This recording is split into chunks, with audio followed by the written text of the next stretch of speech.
Israelis in the southern town of Jeddah inspect the damage around them, caused by Iran's unprecedented missile attack.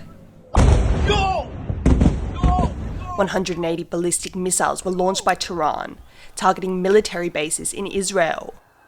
Retaliation for Israeli strikes against Iranian allies Hezbollah and Hamas that killed the leaders of both militant groups, Ismail Haniyeh of Hamas and Hezbollah's Hassan Nasrallah.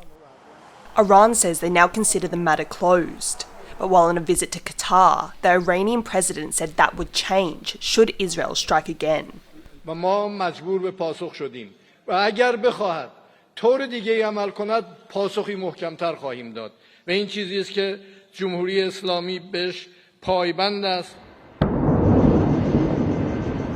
Despite the warning, Israel continued heavy airstrikes on what they claim are Hezbollah targets in the Lebanese capital Beirut.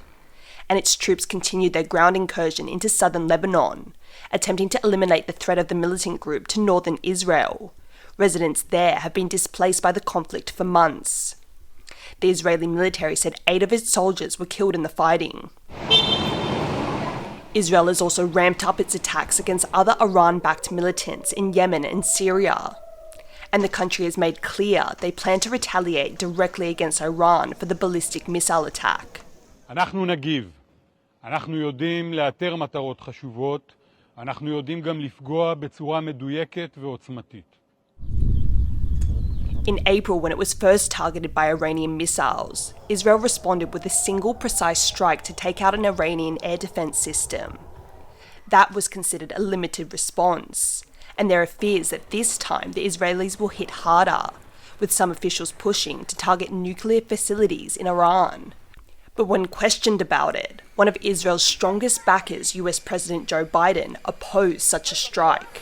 We'll be discussing with the Israelis what they're going to do, but all 7 of us agree that they have a right to respond, but they should respond in proportion. But any action against Iran will make diplomatic efforts in the Middle East harder, pushing back the possibility of reaching a ceasefire agreement in Gaza. The ongoing conflict there, stoking the tensions between Israel and Iran. We are coming closer, if you'd like to say, to a full-scale regional war, mainly between Israel and Iran. Let's not forget that Israel had repeatedly considered this whole fight. It's basically fighting Iran proxies. And on multiple occasions, Israeli officials have been saying that they need to end this once and for all. It's not clear what action Israel will take or when, but what is certain is that the country is preparing a response, and it has the capabilities to strike anywhere, leaving much of the Middle East in fear. Dolphine, Chen and Rosie Grenenger for TaiwanPlus.